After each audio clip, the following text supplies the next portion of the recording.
Good morning. Good morning. Everyone. Hallelujah. Good morning, Facebook. I'm glad that you're here this morning. Let's all stand and pray. Hallelujah. Thank you, Father, Lord God. We just lift your name on high. Thank you even for this day, oh God. Lord, that we are still alive, that we can still sing, we can still stand, we can still laugh. Lord, you can dance. Hallelujah. Lord, we are glad that we are here. You can, Lord, that we want to hear from you, Lord God. Because every day is a new day for all of us, oh Lord God. Salamat po sa pagmamahal niyo po sa amin. Salamat, Lord, we just acknowledge your goodness, we acknowledge your love for us, oh God. By listening, Lord God, to your words, by, Lord, singing your songs, oh Lord God. Hallelujah. And there is joy in our hearts right now. We just bless you, Father, Lord God. As we listen to your word, we pray, Lord, that every word that we hear right now will become a rhema in our lives, oh Lord God. We bless you, we give you thanks, and we honor you in all things. This we ask in the name of Jesus. Everybody say, Amen. Amen. Hallelujah. Let's all sit down. Glory to God. Hallelujah. Our message for today is about the church. Ang sabi nila, ang church ay tayo, di ba? Amen. Mayroon din church na where we gather. Amen. Sabi nga, meron daw iba kumakanta ng kanta ng Diyos. Memorize nila ang kanta ng Diyos. Pero hindi nila kilala ang Diyos. Amen? Kumakanta lang, masaya dahil kumakanta sila. Nagsisimba sila, pero hindi nila kilala ang Diyos na sinisimba nila. Tama ba? Amen. Marami na ngayon di ba? Confessing Christians. Kaya nga, bati ka sa Facebook. Nako, yung may ginawa na drama, nagkakagulo dahil quoting scriptures, hindi naman nasa gawa niya. Kaya nakakahiya kasi talaga, kailangan talaga tayo, alam natin bakit tayo nagsisimba. Bakit natin kailangan makilala yung Diyos. Amen? Okay. Let's see the difference. Yung church is only one who pleases God. Amen. Those who goes to church, those are the people who pleases God. Dapat alam natin yun. It's not just going to church because we are Christians. Amen? Amen. Di lang punta na tayo sa kasi kailangan obligated tayo. Kung gano'n ang ating perception, parang we are just pleasing, no? Pleasing ourselves. Gano'n. Sabi nga, it is about pleasing God. Okay? Sa 2 Timothy 2:15, wala yung slide natin kasi. Study to show thyself approved unto God, rightly dividing the word of God. Amen? Amen. Study the word of God. Show yourself approved unto God. Kailangan natin kasi, is part of our obligation, hindi naman tayo ino-obliga. Hindi tayo ino-obliga ng Diyos, pero para sa atin, it's an obligation for us to know Him. Hindi lang tayo kontento na nag-attend tayo ng Sunday, and yet we don't know Him fully. Kasi we don't have the relationship, we cannot have that relationship na malalim kung hindi talaga natin siya kilala. Amen ba? Amen. Amen. Not every church that chooses the name of Christ preaches the truth of Christ. Amen ba? Minsan sabihin mo, doon ako nag-attend sa malaking simbahan. Ang saya-saya doon. Pag nagsasayaw kami, naglulukso-lukso. Ang saya. Di ba? Emotions, but not relationship. Amen? Kasi importante sa atin ngayon talaga, that we should be founded in the Word. Kasi pag hindi malalim ang foundation natin, ang tendency natin nito is attend church. Just attend church and walang growth. Hindi lumalago. Bakit? Kasi ganun na attitude natin di ba? Si Paul warned that in the last days, churches would exchange doctrine for desire and truth for taste. Doctrine for desire lang. Ito yung gusto ko, masarap pakinggan. Desire lang yun, doctrine na yan, no? Pero yung truth sa taste, no? Yung maganda lang pakinggan, kasi ang galing ng president ng church na yan. Kaya ang daming attendee, mga mayayaman lahat. Di ba? I mean, bakit kaya sila? Ang laki yung simbahan nila. Bakit ako hanggang dito lang? Amen? Amen. Why? Because of the songs.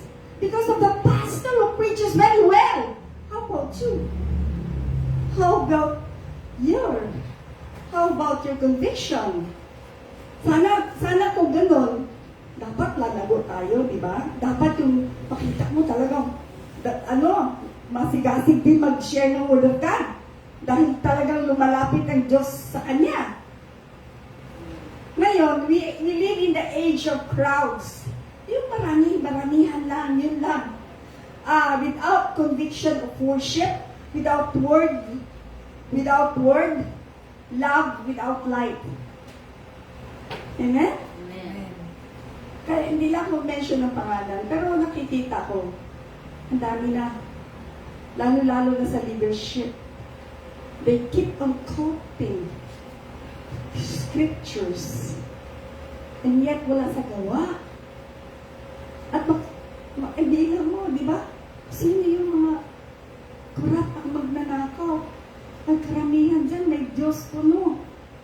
Nagkukot ng scripture. Ngayon, parang hindi mo na pagkatiwalaan ngayon eh. Amen ba? Amen. Alam mo, it hurts, no? Pagkamalan ka na tuloy, na pareho lang kayo. Of course, we are not the same. Amen? Amen. Bago mo sabihin that you're a Christian, be sure that you are deep. Be sure na alam mo ang ginagawa mo na hindi mabuti. It is only you who would know that you have stolen the money of the government. Ang dami na yan. Nakakahiya talaga. Nakakahiya ang situation ngayon. And sometimes I pray to God, I feel so depressed. Dahil mabibilang na lang talaga kung sino talaga yung loyal and sincere sa Kanya. It's not the church, it's not all about the church, it's all about you. Amen? Amen. It's all about us. Today, we will rightly divide the difference between a worldly church. Meron bang worldly church? There's not such thing as that. Alam mo, nung araw, nagsisimba ako sa Manila. Talagang blessed na blessed ako sa church namin eh. Yung aming, yung stage namin, every Sunday, we have different decorations, napaka-expensive ones, and even our pastors and the worshipers, they wear the same uniform. And you're really blessed. And it so happened, marami nagsisimba ng mga yayaman doon. Halos lahat ng mayayaman sa Manila nandun eh. And you can see them that they are loving, that they can see you can see their kindness, no?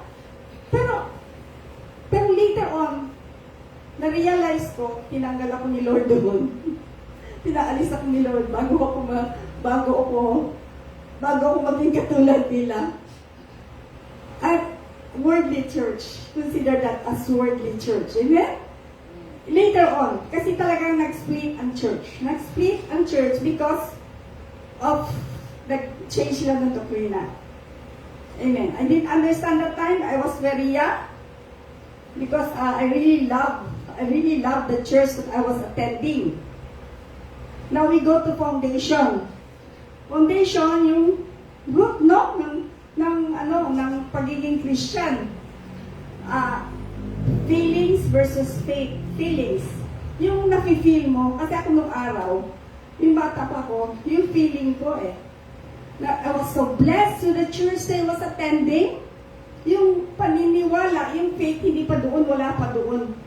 But in my own way, I studied and at the same time, really studied hard. Pinag-aralan ko talaga ang salita ng Diyos.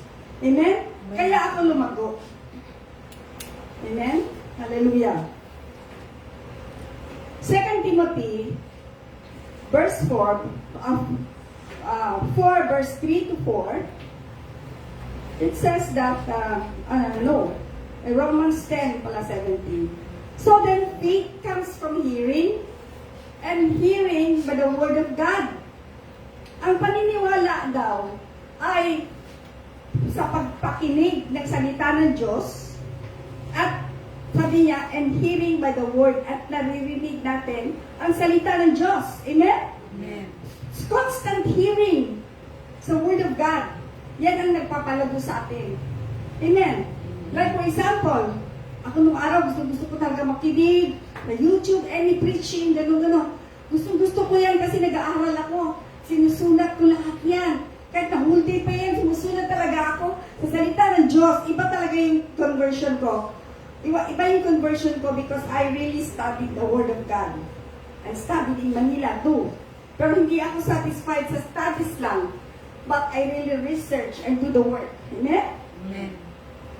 Sabi dito, yung worldly church daw is built on emotions. Worldly church emotions.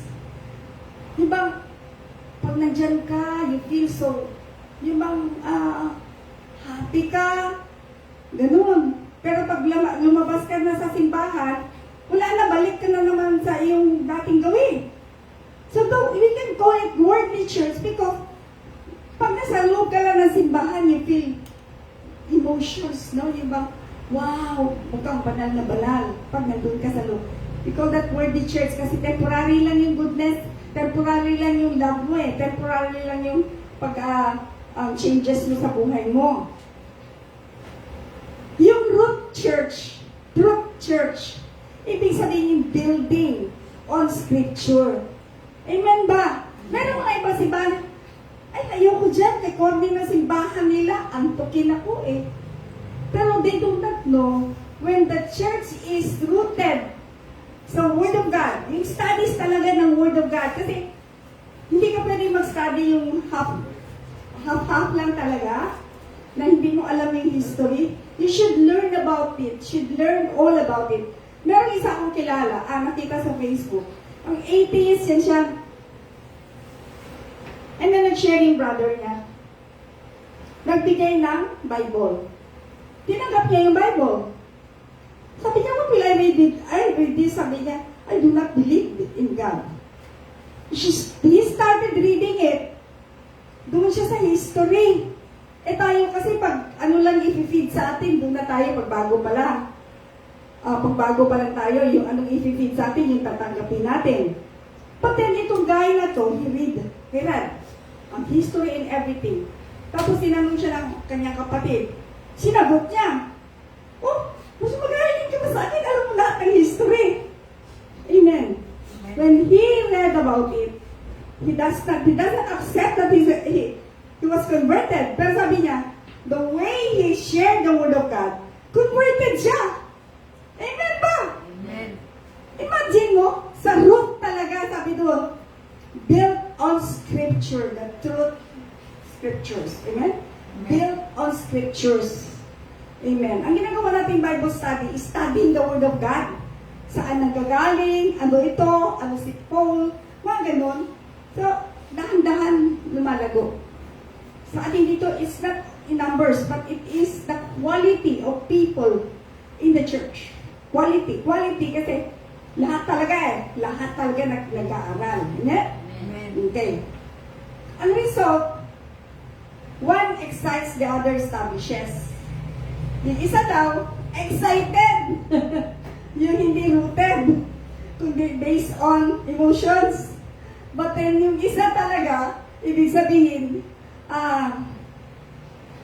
he establishes. Establishes, ibig sabihin, nagiging firm.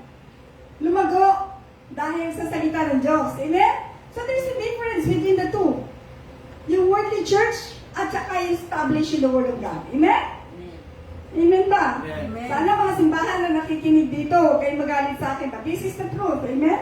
Kasi this is the program of Pauline. Amen? Amen. Dispensational insight. Faith comes by hearing God's word, not by atmosphere. Amen? Nakikinig tayo, naniniwala tayo dahil sa pakikinig natin sa salita, not in yung whatever we see, the atmosphere. Hindi yun. Yung natanggap natin sa salita ng Diyos. Importante kasi talaga yung salita ng Diyos eh. We don't take that for granted. Amen? Amen. Meron nga ibang mga magsabi na, ay, ayaw ko dyan kasi, ano ba tawag mo ng denominational kasi yan, no? Mga serious kasi sila. Hindi ko doon gusto. Gusto nila yung lukso-lukso.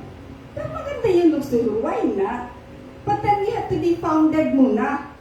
Para hindi puro emotions. Di ba? Kasi kung puro emotions siya, niiyak ka, pag magdating ng problema, wala na. Wala na. Kasi hindi ka founded eh. Amen. Amen. Focus. Naka-focus or entertainment versus edification. Ano bang edification? Ang ibig sabihin niya? Tinataas mo. Edify. Tinataas mo ang Diyos. You are edifying God. Amen? Yan ang ibig sabihin nun. And you focus not on entertainment. Okay? Kaya nga gusto ko kayo mag-attend sa attend-na natin sa para makita nyo ang difference. Okay? Maganda talaga. But then huwag tayo mag-concentrate noon. Concentrate muna tayo pag lumalago pa lang tayo. Lumalago pa tayo sa salita ng Diyos is to really be founded in the Word of God. Amen? Amen. Kasi sabihin mo, bakit ka na born again? Ay, gwapo magod dito sa ilang simbahan. Nalipay magod ko dito. Yung mga youth, kayo sila. Ha? Na-born again ka dahil sa simbahan? Amen? Huwag ganon. Ngayon kasi marami ng sa Bisaya pa nagasaway sa mga Christians. Kasi pasaway. Lalo na karamihan ng mga leaders ngayon. Silang mga founding church. Napakalaki ng simbahan, but what have they done? Basta pera-pera na. Kaya kailangan guard our hearts talaga.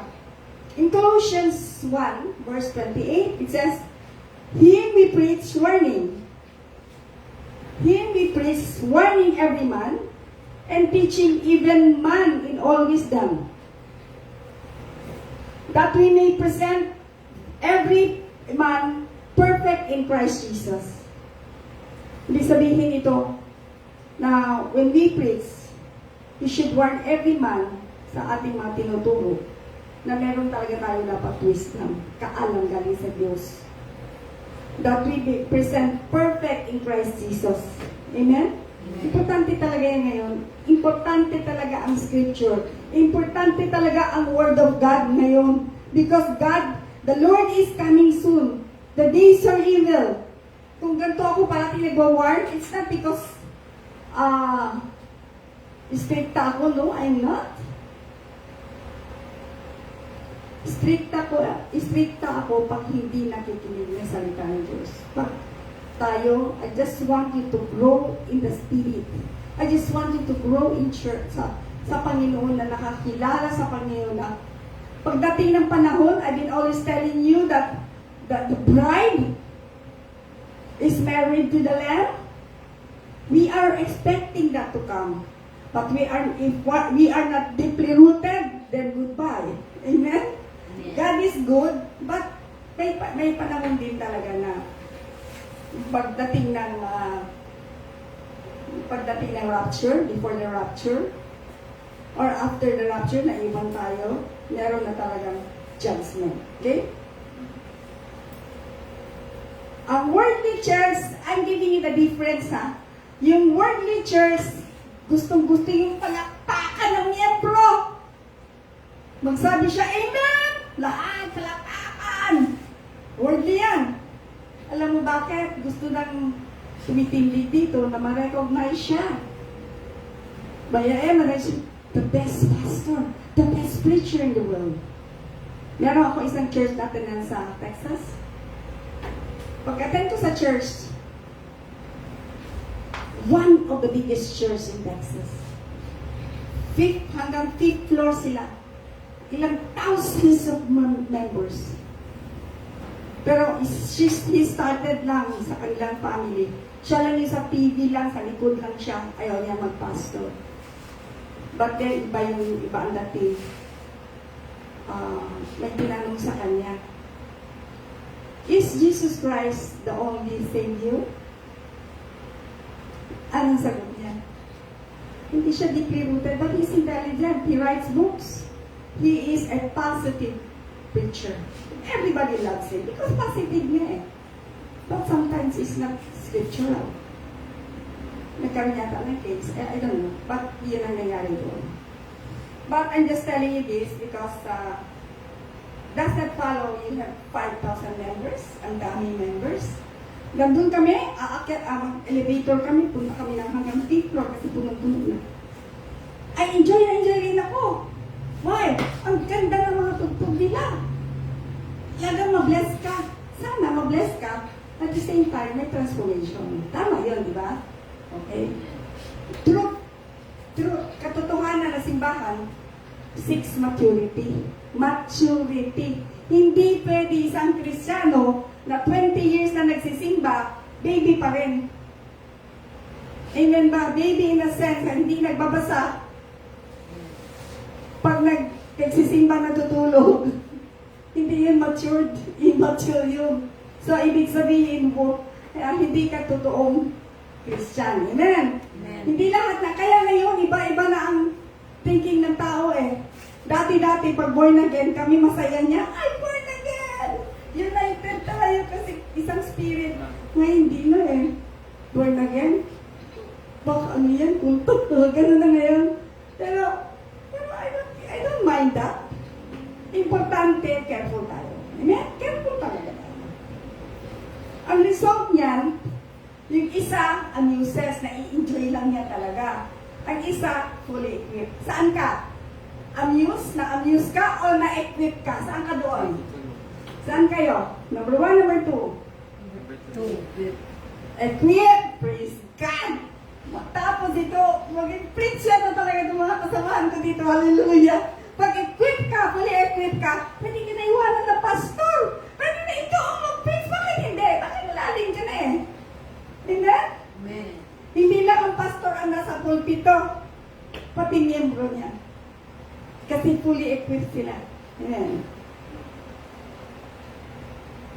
The goal of the ministry is perfection in Christ, not popularity. Amen ba? Kasi dati-dati, kahit na ako, nagpa-pastor na ako, pero yung pagpunta ko ng Houston, nagpapalagi ko, pa-picture pa rin ako kasi popular na pastor, ang gwapo-gwapo pa eh. No? Popular siya. Sabi dito, kailangan perfect siya in Christ. Hindi popular. Amen ba? Amen. Ako marami akong mga books na binabasa, talagang napakalalim ng intense talaga mga books nila. I'm so blessed. Na dati-dati nagbabasa tayo ng mga books ng mga leaders, mga Christian leaders. Tatana ko na ngayon. Meron pa ba? Amen. Amen. Number 3, fear offending men versus offending God. Karamihan dito, mga Kristiyano, meron dito offending men. Ako parang bahala ka, mahalit ka sa akin, basta importante gumagawa ko. Kung di ka makinig, okay lang sa akin. Pero sabi, offending God, yun ang hindi dapat.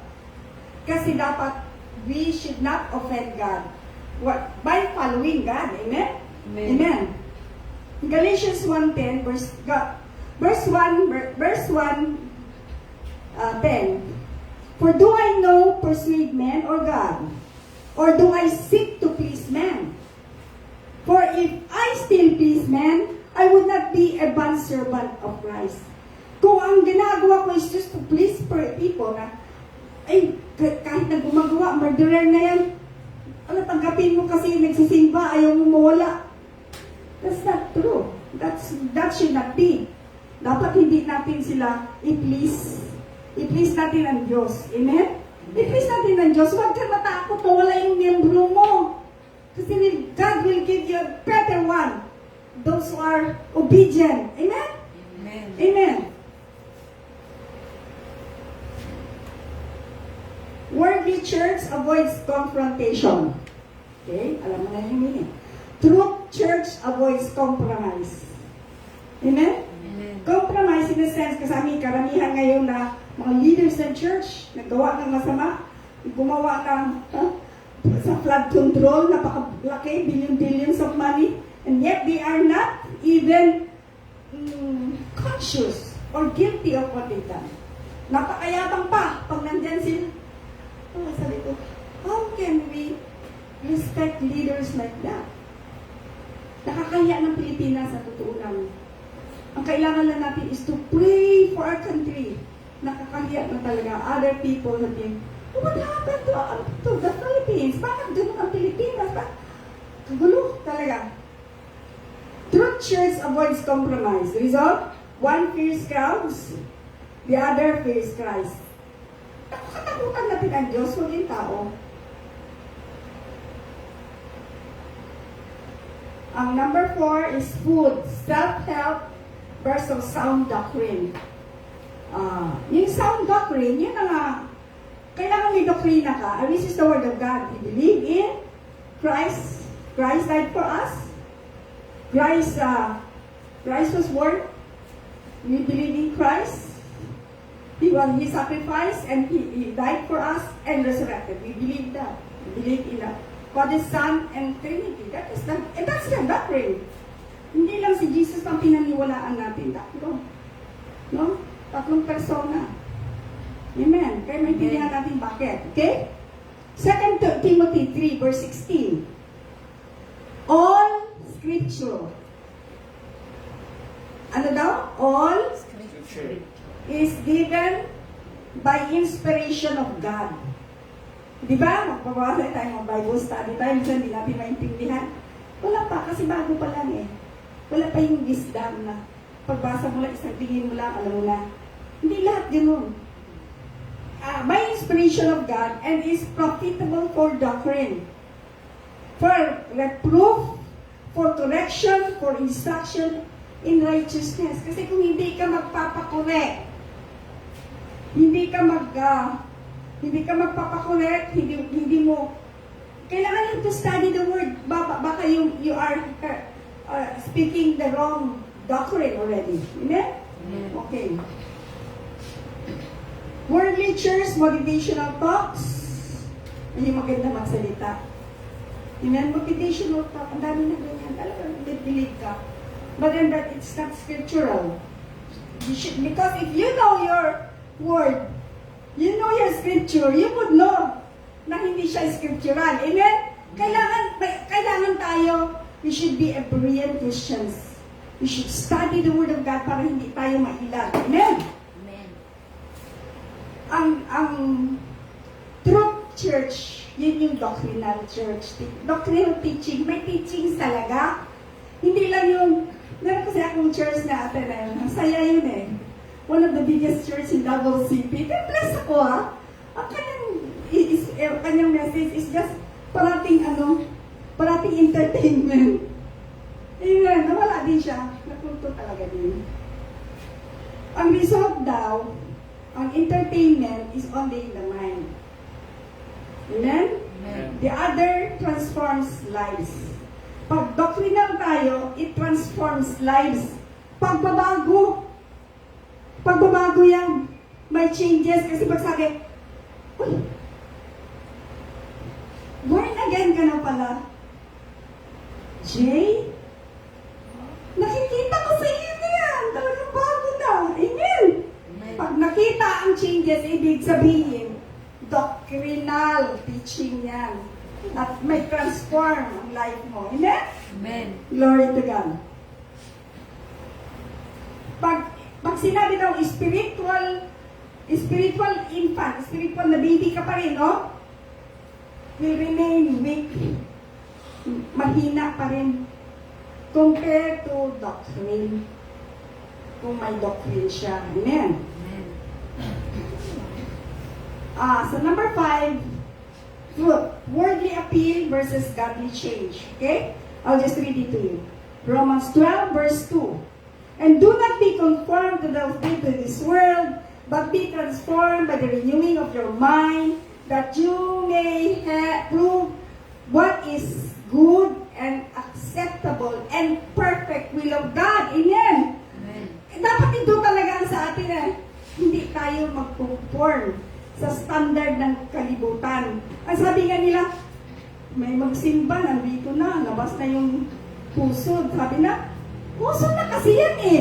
Mga teenager, nagsisimba, ganun, walang respeto. Kung sabihin nila, makaluma ka man, hindi yan makaluma. Do not conform to the standard of this world. Ano bang standard of this world? Okay lang mag-live-in, okay lang may sex kahit na hindi pa married. My God, ganyan na ngayon. Wala na yan. Wala na values. Amen? Do not conform, ha? Okay.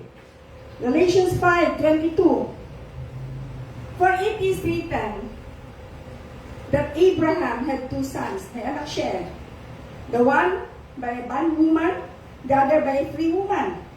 Dalawa yung asawa niya. Kasi, matagal kasi yung promise ni God na magkaroon siya ng anak. Yung anak niya sa wife niya.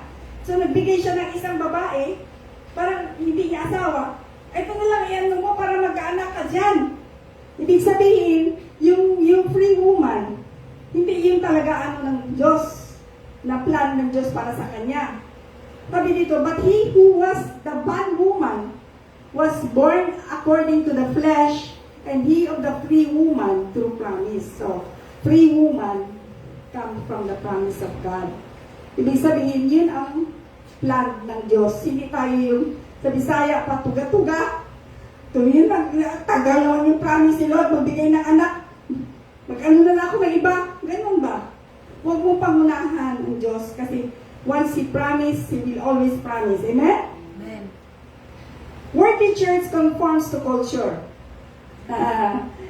Meron siguro dito.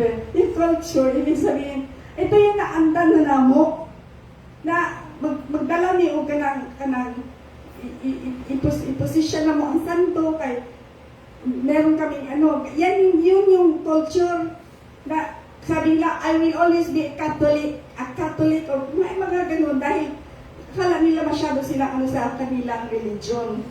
But hanggang culture lang, hindi naman nila alam kung bakit no? Kailangan yung mga ganyan. Ngayon, dapat kasi, dahil sa intelligence na ngayon, merong Google, merong lahat, pwede mo naman i-check dyan no? Kasi naandan na namo na hindi Gusto kung mamatay ka, sabihin ni Lord, ay, naandan naman ka namin mo, dahil kita kapasundog diri sa langit. Amen? Bahala ka. Kaya di makamaminaw. If you don't want to listen, then, goodbye. Amen? Ako ganyan ako Hindi na ako katulad noon. Kasi pag pinag-pray ko yan, at hindi ka lang makinig, iwanan kita. Pag he has a good heart, ang tao ay mabuti ang puso. Pag na-open mo ang salita ng Diyos, at mabuti ang puso, makinig yan, naniwala kayo sa akin. Amen.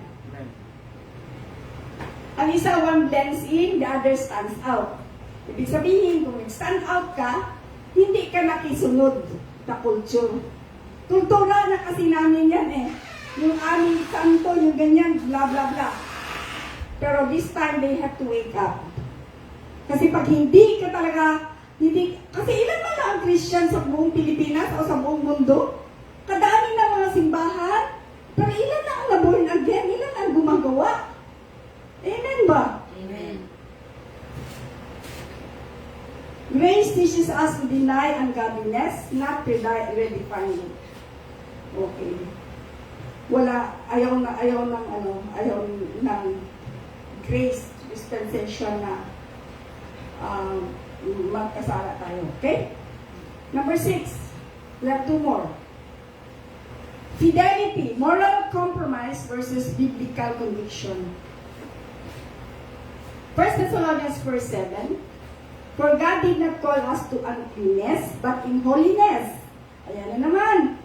Okay, sabi yan, ang dami ngayon, mga parents, mga anak nila, hindi nila makontrol, dahil kasi gusto nila yung gawin nila, dahil barkada nila, gano'n.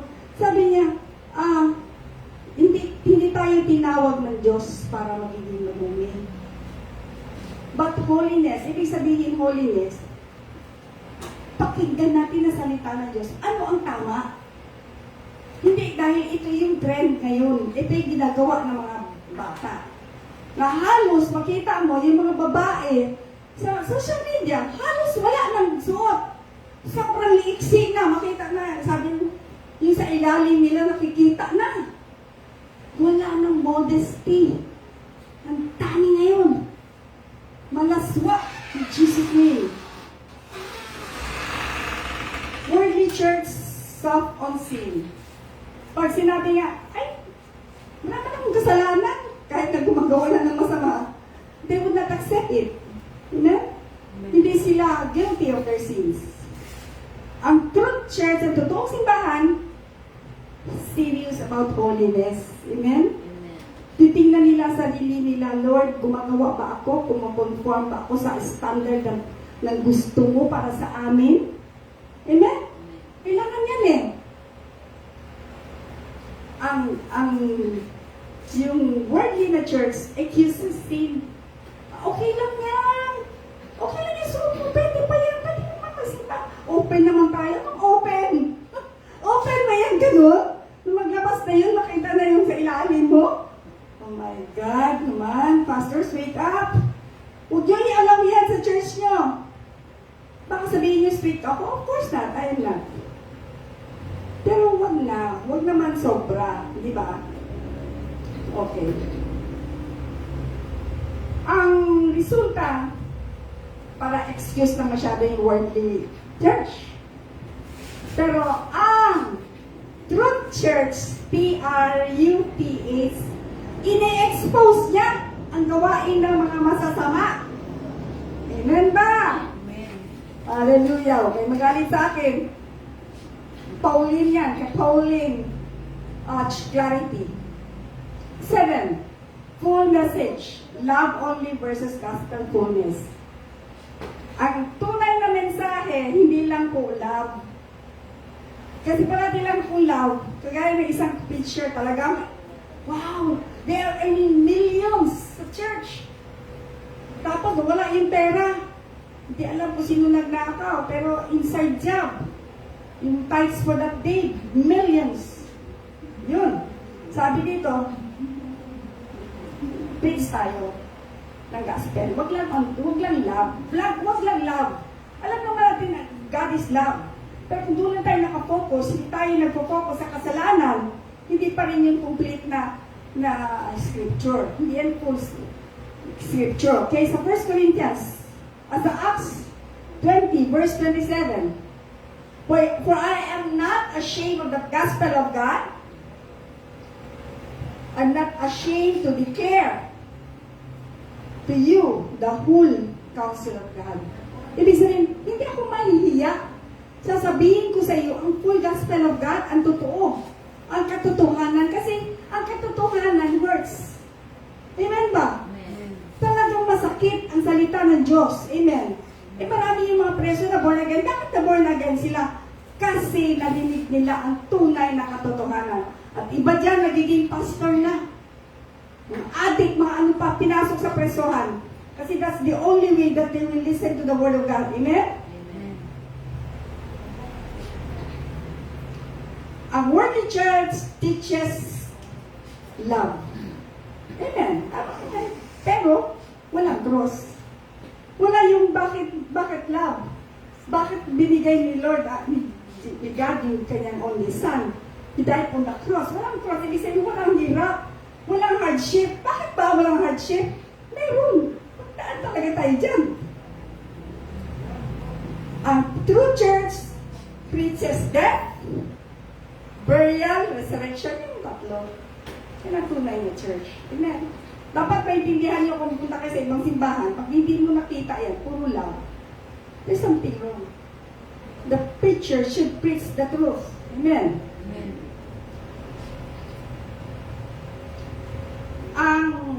Ang iba daw, comfort singer. Wala ka ng kasalanan. God has forgiven you. Hindi man galing naghingi ng tawad sa kanyang kasalanan. Di comfort mo na.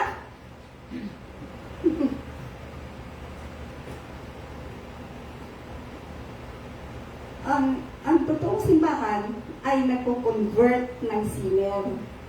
Intindihan mo? Hindi mo ginomfort.